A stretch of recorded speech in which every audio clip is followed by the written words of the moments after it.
Hey guys, it's Victoria. So in today's video, we are going to be talking about the worst accent advice ever.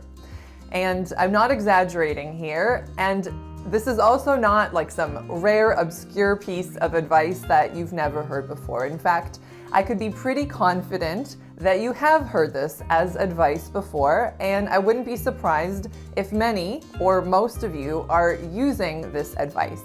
And I can make this educated guess because in my several years of doing this and having worked now with several hundreds of clients, I can tell you that so many of them use this advice, have been told this advice by teachers they've had, YouTube teachers. It's just kind of like a really common misconception, but trust me, it is slowing your progress and you do not want to be doing this. So to my subscribers, welcome back you guys. Thanks so much for being here. And if you are new here, welcome.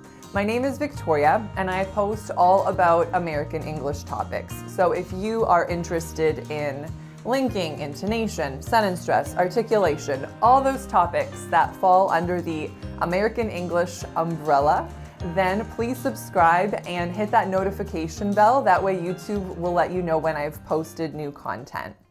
So let's get right to it, you guys. What is this horrible piece of accent advice that you've probably been told dozens and dozens of times? Now, I really do encourage you guys to bear with me on this one and hear me out, because I wouldn't be surprised if many of you have the gut instinct to right away say, but no, this can't be true. That is the best piece of accent advice ever, and it's worked for me so much. And even if you feel that it has worked for you, I want you to hear me out and then listen to the alternative and why it works much, much better. And then you'll understand why I think it's awful advice. Because basically, anything that uses up X amount of your time for this much benefit is bad advice, right? So think of kind of like that 80-20 rule. You don't want to be spending 80% of your time for 20% benefit. It'd be much better to do the opposite, right? To spend 20% of your time for an 80% benefit. So here it is. The worst piece of accent advice that I hear all the time is to listen to the word that you want to learn in an online dictionary. Yes, you did hear me correctly. So I've actually come up with not one, not two, but 8 reasons why online dictionaries, even if you're hitting on that button that speaks the word aloud for you, are totally inaccurate, misleading, confusing, and really are not going to help you reach mastery in American English if that's your goal. So the first reason that the dictionary is not going to be helpful in this regard of mastering American English pronunciation is that the timing is really off in these dictionary pronunciations. So in English, which you'll remember is a stress-timed language, the length of your vowel is super nuanced, super specific, and it can totally make or break your word. So literally, like, this wasn't even a hard video to make because I just had to come up with a bunch of words in my head, look them up, and be like, ooh, wow, ouch, that's not how that word would be said, that's not how that word would be said. So for this word, for showing that the timing was wrong, what word did I look up? Okay, administer. Administer. So that is how most people are going to say that word. And what did the dictionary say? Something like administer. Administer. So do you hear that the difference between administer, is a very big difference in vowel length and quality on that first vowel. So in real life, it's really reducing to more of a schwa, administer. It does not sound like administer when you're going to hear that word in a conversation, but that is what the dictionary is going to have us believe. So let's say even that let's say they did say more of a schwa sound, which they didn't, they're still spending way too much time on that vowel. And you're going to notice that a lot, that vowels that should be super short in English on the online dictionary are going to be given too much emphasis, too much length, and they're going to sound super unnatural as a result. Now, if you guys want some more information about all the ways that vowel length changes in English. I made a whole video about this a while back, so I'm going to link that for you above. All right, so the second reason for which looking up a word in an online dictionary is really not the best idea is that usually you're doing that because you want to actually remember how the word is pronounced, right? But here's the problem. Let's say you look up a word and you find it on the dictionary. That is one speaker in one voice. There's no variation. There's no variability as to what your brain is hearing. And that is horrible for auditory recall. Our brain is really like this huge statistical algorithm machine, right? So if you hear a bunch of different people saying the word that you want to remember, you're much more likely to actually remember it than if you hear one instance 1,000 times of the same production over and over and over on your computer. So that's the second reason for which the dictionary is not going to be helpful in terms of actually remembering how that word is supposed to be pronounced. All right, you guys, so the third reason for which I'm not a big fan of online dictionaries is that whatever pronunciation they're going to give you is that word in its full form. So that's how it's pronounced when you're saying it on its own, when you're presenting it as this new interesting word. But English is what's called a stress-timed language. And that means that we don't say each word in its full form. Certain words are going to be pronounced in full form, and those words are going to be stressed, and other words are going to be produced with less stress, and other words are going to be reduced, so pronounced with even less stress. So if you look up a word and the dictionary tells you to say it in its full form, but in the sentence you're saying, the context doesn't call for it being pronounced in its full form, it's going to sound weird and unnatural and just incorrect, basically. So for a quick example, look up the word the. Most dictionaries are going to tell you to say the. It's not incorrect to say the, but way more often than not, that word is not going to receive the main emphasis of your whole sentence. And so we don't typically say the, we say the. So I wouldn't say the mailman is here. I'd say the mailman is here. So really watch out for that. So the fourth reason, very simply, is that oftentimes the dictionary is going to tell you that the word is pronounced in a way that no one actually pronounces it in real life. And this is one that I haven't quite figured out yet. Is it that, like, you know, the programmer just kind of input a rule that's not typically followed, or what? Or maybe that's how the word was pronounced 50 years ago and dictionaries haven't caught up with the times yet. But some words, literally the dictionary is going to tell you something that you'll never hear someone say in real life. So real quick example, the word city. When I looked this word up earlier on dictionary.com, it said to me, city. Now, while it's not technically incorrect to say city, I want you to open up your ears and go out into the world and tell me how many times you hear a native speaker from North America saying city.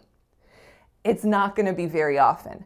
Like, I can't even really tap into my auditory memory to come up with a speaker that I know or I've heard of that says city instead of city. Another word was, this was like a variation that they gave.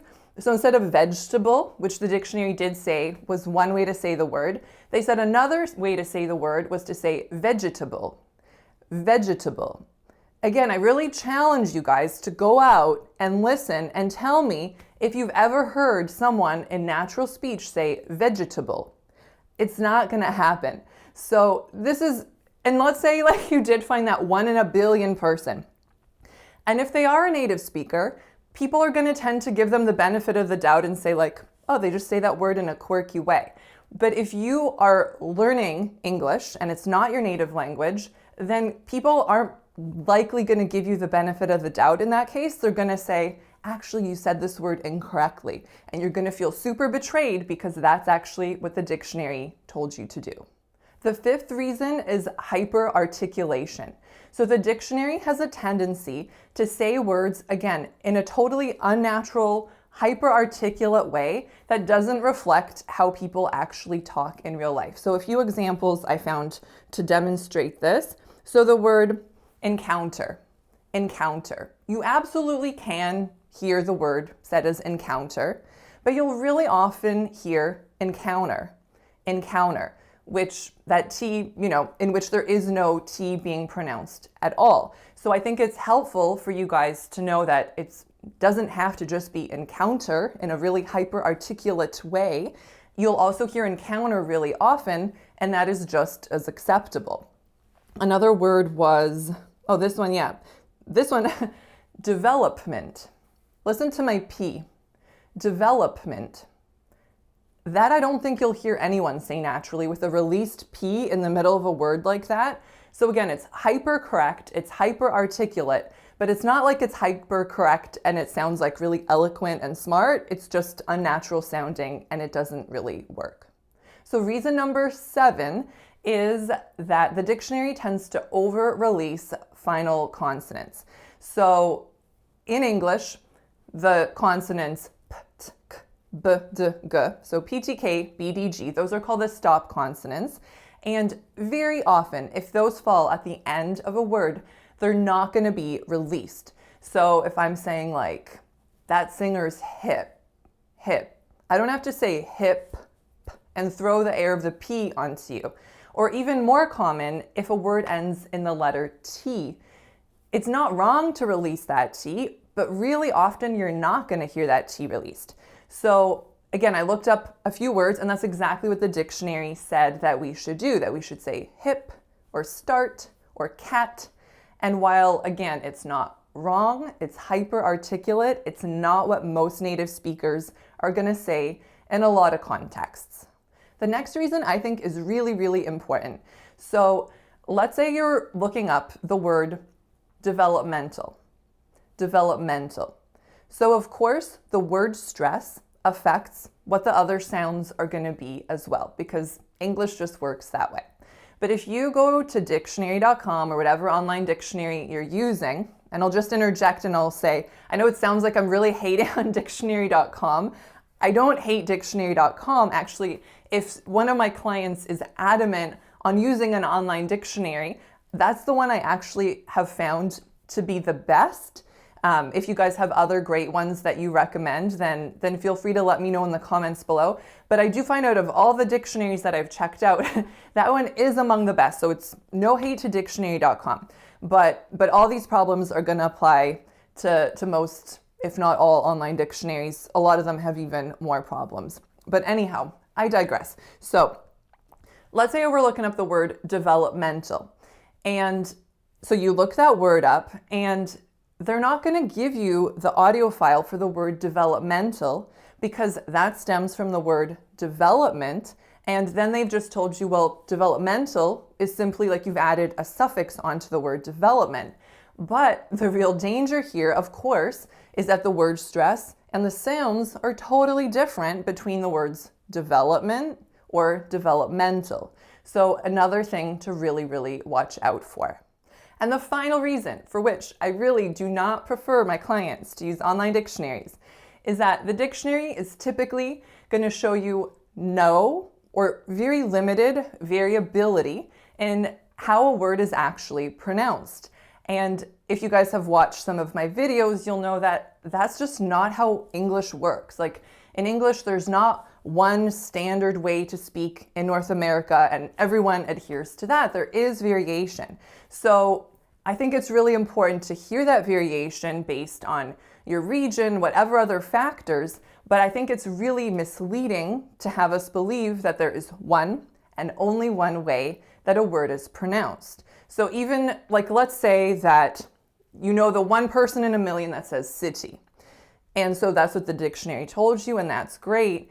But we should also be told that city is another possible way to say that word. And again, most dictionaries are not gonna give you that information.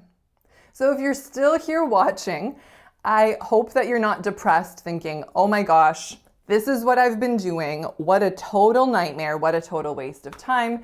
And I have no other alternatives, right? Well, there is a way better, more effective alternative to using the online dictionary in mastering your pronunciation. And that is an awesome website that I came across a few years ago, and I recommend it literally to everyone and their mom. And it's called uglish.com. It's a free website, which is awesome because it's literally worth its weight in gold.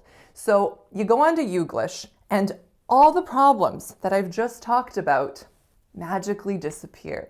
So on Uglish, you can type in any word that you're interested in, that you want to memorize from an auditory perspective. And Uglish is going to pull together for you every single instance of people in their database saying that word as part of their natural conversation. So forget like what I said about the dictionary, that it's like one computer voice saying the word over and over in the exact same way. You're going to hear tons of different speakers of different ages, of different like backgrounds, saying your word in a real actual context, right? And this is also real important if you remember the point about sentence stress, that the word that you're interested in, sometimes it might be the stressed word, and sometimes it might not, and sometimes maybe we're reducing that word. So you're gonna get a really good feel for how that word is pronounced in various contexts, in various settings, and that is so important. So what Uglish does is that it's gonna caption the whatever it is, the text for you, the speech, whatever it happens to be. So you know exactly when your target word is about to be pronounced, so you can pay special attention.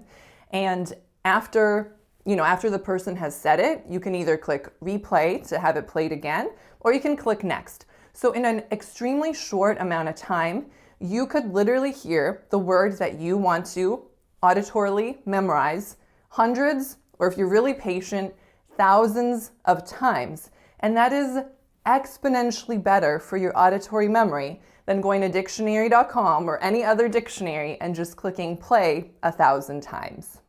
Another thing I'll mention is that Uglish has US, UK, and Australian kind of videos pooled together. So my channel is about American English, so I'm assuming that that's what you're interested in. In that case, just click on US for North America. And it's fairly accurate, though, this is all based on some sort of algorithm, I'm guessing. So once in a while, you will hear a speaker in there that's obviously British or Australian.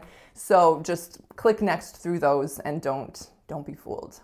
So that is all, you guys. I really do hope that you found this video helpful. If you have any friends that you think might also be making this same online dictionary mistake, falling into the same trap, then please share this video with them. I really appreciate it. That's all for this time. Bye.